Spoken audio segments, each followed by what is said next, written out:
అవయవ దానం గురించి అందరూ తెలిసే ఉంటుంది. మరి ఇప్పుడు సమాజంలో మనుషులకు ఎవరికి ఏ టైంలో ఏ ప్రమాదం వస్తుందో, ఏం జరుగుతుందో అర్థం కాని పరిస్థితి.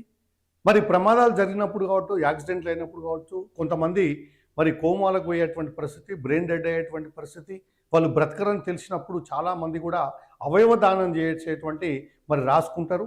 అలాంటి దానికి ఇక్కడ ఈ సమాజంలో చూసినట్లయితే పురుషులు సమానంగా స్త్రీలందరూ కూడా మరి ఇలాంటి పరిస్థితిని ఎదుర్కొనేటువంటి పరిస్థితి. దానికి మరి మహిళలే 80% అవయవ దానానికి ముందుకొచ్చినటువంటిది ఇప్పుడు వెలుగులోకి వచ్చినటువంటి పరిస్థితి. మరి ఇప్పటికైనా సమాజంలో మనతోటి జీవించేటువంటి వ్యక్తులు ఎవరైనా ఏదైనా ఒక ఆర్గాన్ పోయినప్పుడు ఆ ఆర్గాన్ వల్ల చనిపోతారు అనుకున్నప్పుడు మరి ఇప్పుడు మేము చనిపోతాం అనుకునేటువంటి వాళ్ళు కూడా చనిపోయిన వాళ్ళు కూడా మరి ఒక అవయవ దానం చేసేటువంటి ఒక గొప్ప కార్యక్రమము. అది అన్ని దానాల్లోకి అవయవ దానం మిన్న అనేటువంటిది ఇది.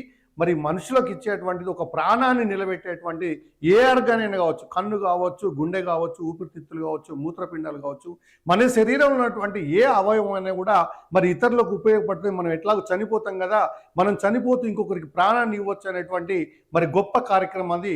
ఈ అవయవ దానం అనేది ఇప్పుడు మహిళలు 80% ఇస్తున్నట్టు తేలినటువంటి పరిస్థితి. అంటే రాబోయే 2040 సంవత్సరం నాటికి ఇది మరి చాలా భయంకరంగా ఉండొచ్చు. అవయవ దానము మరి ఇస్తారా ఇవ్వరా, దాంట్లో పురుషుల సంఖ్య చాలా తక్కువగా ఉంది. ఇప్పటికైనా మీరు చనిపోతూ ఒకరికి ప్రాణాన్ని ఇవ్వాల్సినటువంటి బాధ్యత మన అందరిపైన ఉంది. కొంతమంది బ్రెయిన్ డెడ్ అయిన వాళ్ళు, ఐసీలో ఉన్నటువంటి వాళ్ళు, వెంటిలేటర్ పైనటువంటి వాళ్ళు, ఇక మేము బతకలేము అనుకున్నటువంటి వాళ్ళు కూడా చాలామంది ముందుగానే అవయవ దానానికి ముందే వాళ్ళు రాయించుకొని వాళ్ళకి ఇవ్వండి అని చెప్పి వాళ్ళు డొనేట్ చేసేటువంటి అవకాశం ఉంది. దాంట్లో మహిళల్ని మనం అప్రిషియేట్ చేయాల్సినటువంటి అవసరం ఉంది.